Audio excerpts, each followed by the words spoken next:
सुख और शांति। गृहस्थी में भी सभी लोग चाहते हैं सुख मिले, शांति मिले। बच्चे, पत्नी, पति, माता पिता, सास ससुर और जितने भी सदस्य होते हैं कि हम घर में सुख और शांति से जिए, सुख और शांति से हम रहें, हमारा जीवन सुख में बीते, जीवन में अशांति, उलझन और दुख ना आए, ये सबकी मांग है। तो हमें चाहिए कि महापुरुषों की वाणी पर ध्यान दें और अपने धर्म कर्तव्यों का पालन करते हुए हम अपने जीवन को चलाएं, गृहस्थी में रहें,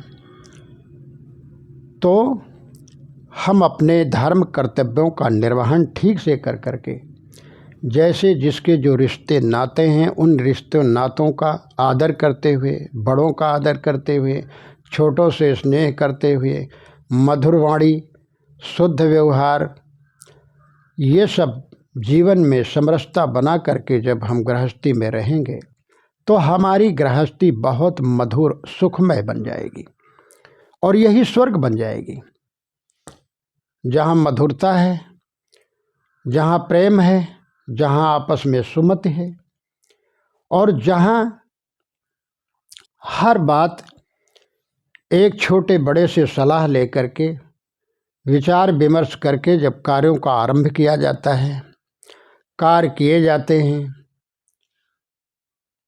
तो वहाँ पर हमेशा सुमत बनी रहती, कलह नहीं होती है। ये ध्यान देने योग्य बात है।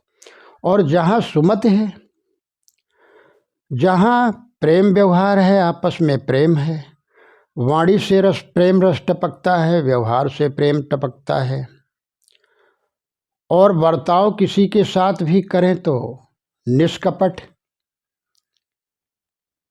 और मधुर बर्ताव, क्रोध न आए, मुस्कान रहे सबके होठों पर, सदा सत्कर्म ही करते रहें, शुद्ध सोचते रहें, शुद्ध विचारते रहें और प्रेम के साथ ध्यान, सिमरन, साधना, भजन, भक्ति, ये सब करते रहें गृहस्थी में और अपने कार्यों को भी करते रहें, दैनिक कार्यों को करें।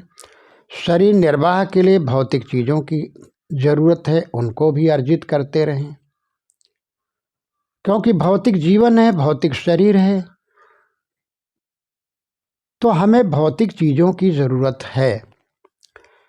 लेकिन फिर भी हम अपने गुण धर्मों कर्तव्यों का पालन करते हुए जब रहेंगे तो मधुरता का भाव जब रहेगा तो यही गृहस्थी स्वर्ग रहेगी।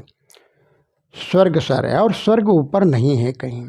और जहाँ कलह है, वैर भाव है, कटुता है, छल है, कपट की भावना है और जहाँ तू मैं है, अशांति है, किसी के होठों पर मुस्कान भी नहीं है, मधुरता नहीं है वाणी में, एक दूसरे को देख करके आंखें घूरना, दांत पीसना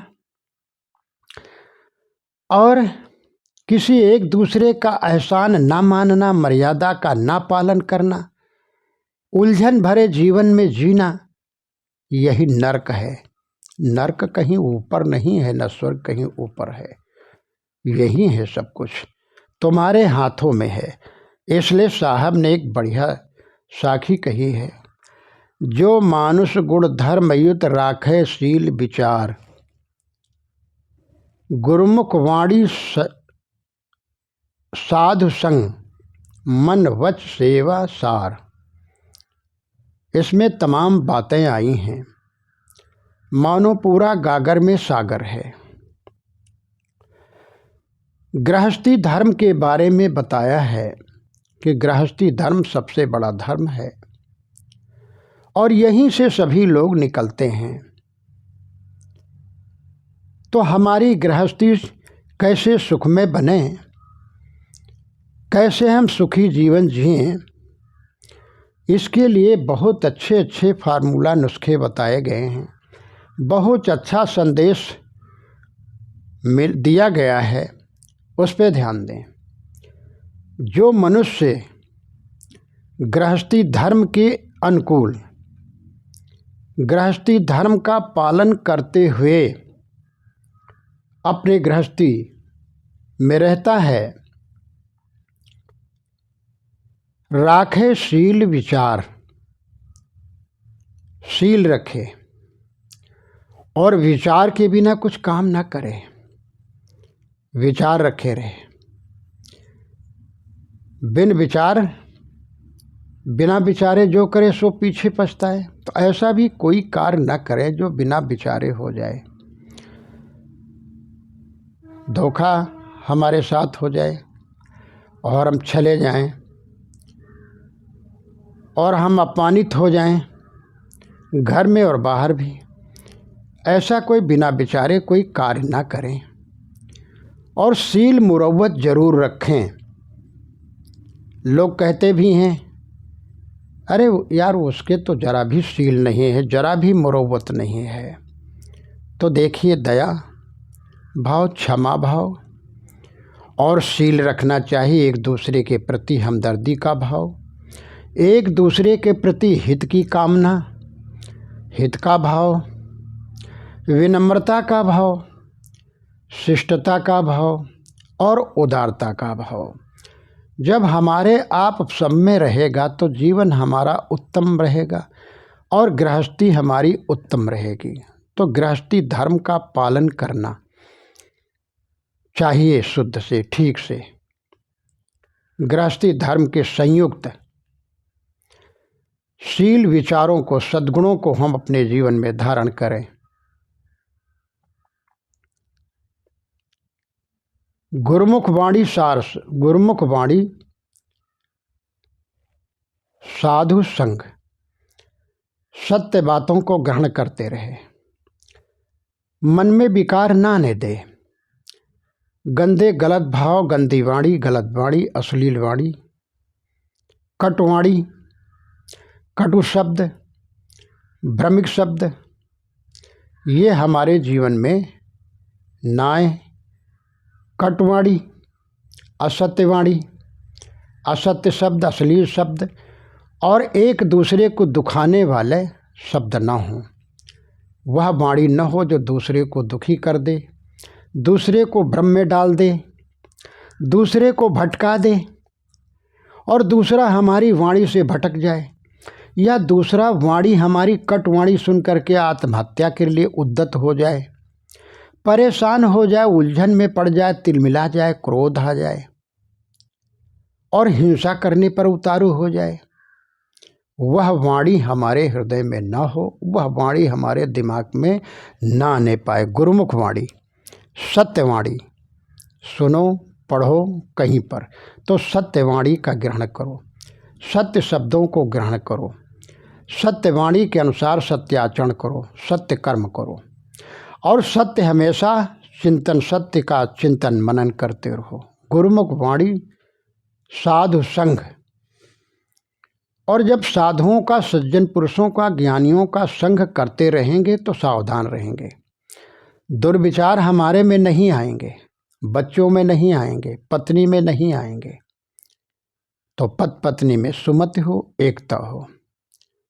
संतों का संग करते रहें और विचार विवेक करते रहें कि ये जिंदगी हमें जीने के लिए, शुद्ध जीने के लिए मिली है, खाक करने के लिए नहीं मिली है कि विषय वासनाओं में केवल इसको गला दें, भून दें और चले जाएं मर करके। क्या होगा? मनुष्य जन्म पाने का मतलब ही क्या होगा?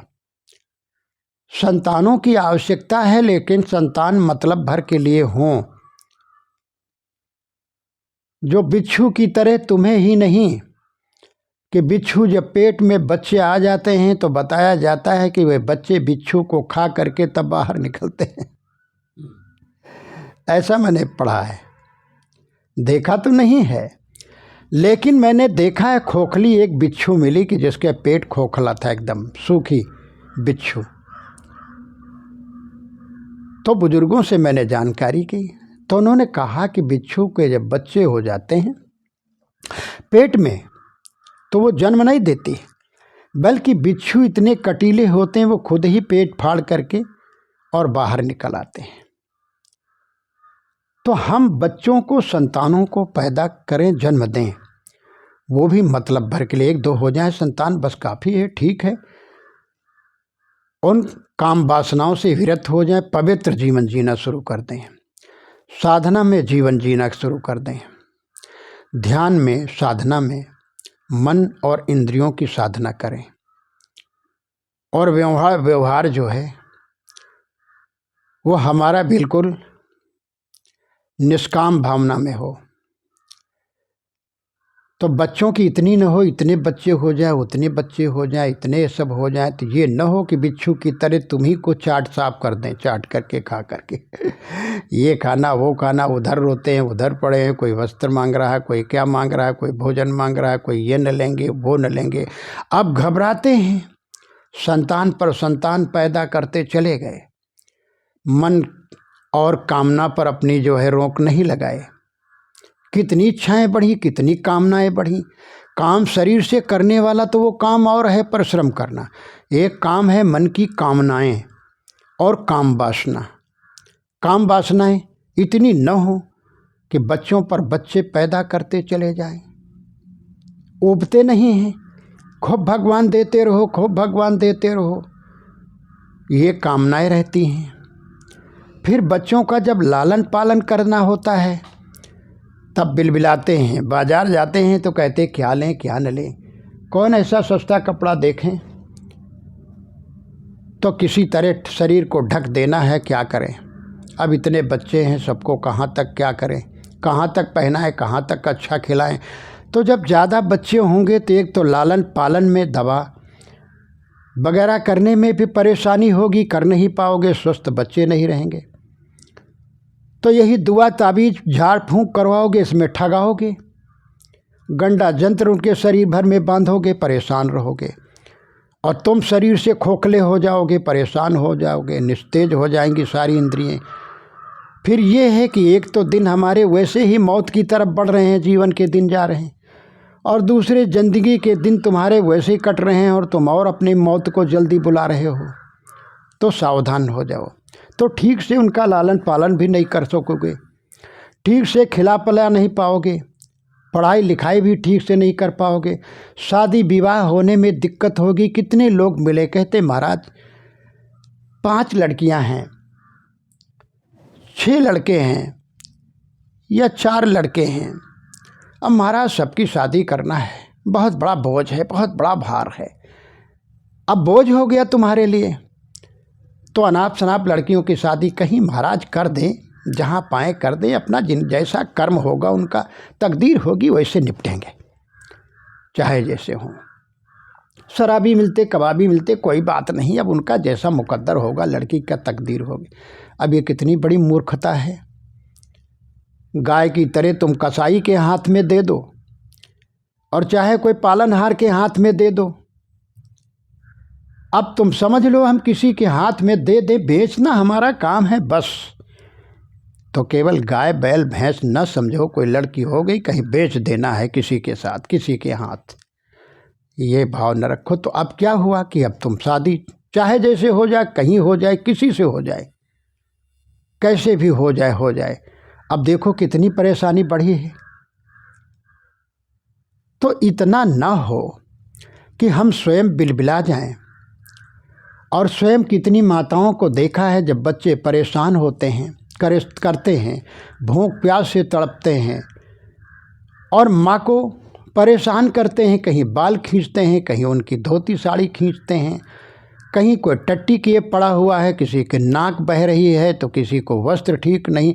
अब वो जब परेशान होते हैं तो वो माँ को जब परेशान करते तो माँ पीटती है और एकदम से भागती और कहती भवानी नहीं खा लेती, इनको खा पी नहीं कोई लेता, इनको मर जाए छुट्टी मिल जाए। अब पहले तो तुमने देवी देवताओं से मांगा, अब कहते हो मर जाए तो ठीक है, देवी देवता इसे बटोर ले। अब कितनी बड़ी मूर्खता है, कितनी बड़ी अज्ञानता है। जोश में होश नहीं रहा, और होश रखते तो ये सजा भुगतनी ना पड़ती। इसलिए गृहस्थी में रहो तो विचार पूर्वक कार्य करो। विस्तार में न जा करके थोड़े में बताने का प्रयास करेंगे। तो अपने अपने